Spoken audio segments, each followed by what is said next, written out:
ಮೊದಲನೇದಾಗಿ ಜುಲೈ 21 ನರಗುಂದ ನವಲಗುಂದದ ಬಂಡಾಯದ ಈ ಸಂದರ್ಭದಲ್ಲಿ ಬಸಪ್ಪ ಅವರ ಇವತ್ತೇನು ವೀರಗಲ್ಲನ್ನು ಸ್ಥಾಪನೆ ಮಾಡಲಿಕ್ಕೆ ಏನು ಈ ಜಾಗೇನು ಕೊಟ್ಟಿರಲ್ಲ, ನೀವಿಬ್ಬರು ಇತಿಹಾಸದಲ್ಲಿ ಉಳಿತೀರಿ ಅನ್ನೋದನ್ನು ಹೇಳಿಕ್ಕೆ ಬಯಸ್ತಾರೆ.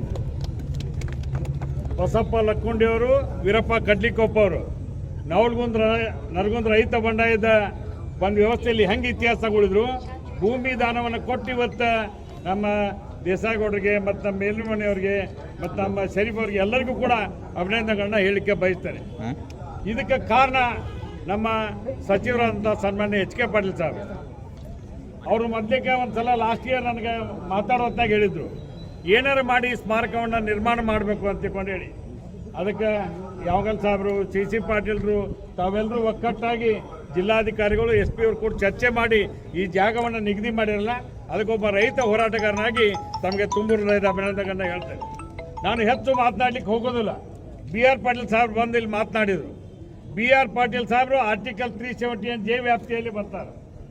ಅವರಿಗೆ ಇರ್ತಕ್ಕಂಥ ಅನುದಾನ ನಮ್ಮ ಭಾಗದಲ್ಲಿ ಬರೋದಿಲ್ಲ. ನಮಗೇನು ಅನುದಾನ ಬೇಕಂದ್ರೆ ಮಹದಾಯಿ ಕಳಸಾ ಬಂಡೂರಿಗೆ ಕೊಟ್ಬಿಟ್ಟು ಸಾಕು, ನಮ್ಗೆ ಅನುದಾನ ಬಂದಂಗ.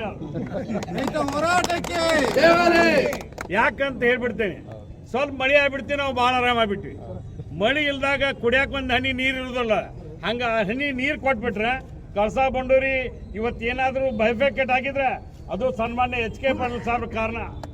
ಅವತ್ತವರು ನೀರಾವರಿಯಲ್ಲಿ ಮಹದಾಯಿಗೆ ಬೇಗ ಅನುಮತಿ ಸಿಗೋದಿಲ್ಲ ಅಂತ ತಿಳ್ಕೊಂಡು ಹೇಳಿ ಕಳಸಾ ಬಂಡೂರಿಗೆ ಯೋಜನೆಯನ್ನು ಸಪ್ರೇಟ್ ಮಾಡಿ ಕುಡಿಯುವ ನೀರಿಗೆ ಯಾವುದೇ ರೀತಿ ಅಡ್ಡಿ ಇಲ್ಲ ಅನ್ನುವಂಥ ಒಂದು ಯೋಜನೆಯನ್ನು ರೂಪಿಸಿ ಕುಡಿಯುವ ನೀರಿಗೆ ಯಾರೂ ಇಲ್ಲ ಅನ್ನಬಾರ್ದು ಅನ್ನೋದಕ್ಕೆ ಇವತ್ತು ಮಹದಾಯಿ ನ್ಯಾಯಾಧಿಕರನಾಗಿ 13.42 TMC ನೀರು ನಮ್ಗೆ ಹಂಚಿಕೆ ಆಯಿತು.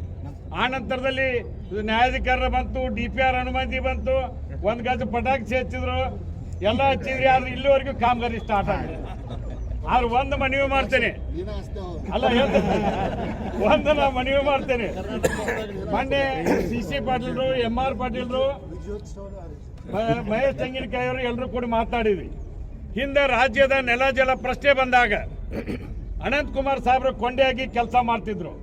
ಅಂತ ಕೊಂಡೆಯಾಗಿ ಕೆಲಸ ಮಾಡ್ತಕ್ಕಂಥದಕ್ಕೆ ನಮ್ಮ ಸಂಸದರು, ನಮ್ಮ ಸಚಿವರಂತ ಪ್ರಹ್ಲಾದ್ ಜೋಶಿ ಸಾಹೇಬ್ರದಾರೆ. ಇವತ್ತು ಅವರು ಕೂಡ ಒಪ್ಪಿಗೆಯನ್ನು ಕೊಟ್ಟಿದ್ದಾರೆ. ದಯವಿಟ್ಟು ನೀವು ಮುಂಜಾಗ್ರತಾ ಕ್ರಮ ತಗೊಂಡು ದೌಡ ವನ್ಯಜೀವಿ ಮಂಡಳಿ ಪರ್ಮಿಷನ್ ತಗೊಂಡ್ರೆ ನಮ್ಮ ರಾಜ್ಯ ಸರ್ಕಾರದ ಮುಖ್ಯಮಂತ್ರಿ ಸನ್ಮಾನ್ಯ ಸಿದ್ದರಾಮಯ್ಯ ಅವರು, ಉಪಮುಖ್ಯಮಂತ್ರಿ DK ಶಿವಕುಮಾರ್ ಅವರು ಈಗಾಗಲೇ ಟೆಂಡರ್ ಕರೆದೇವಿ, ಕಾಮಗಾರಿ ಸ್ಟಾರ್ಟ್ ಮಾಡ್ತೇವೆ. ವಾಗ್ದಾನ ನಿಮ್ಮದು, ಕೆಲಸ ನಮ್ಮದು. ಇಷ್ಟೇ ನಾನು ಮಾತಾಡಿ ಮುಗಿಸ್ತೇನೆ.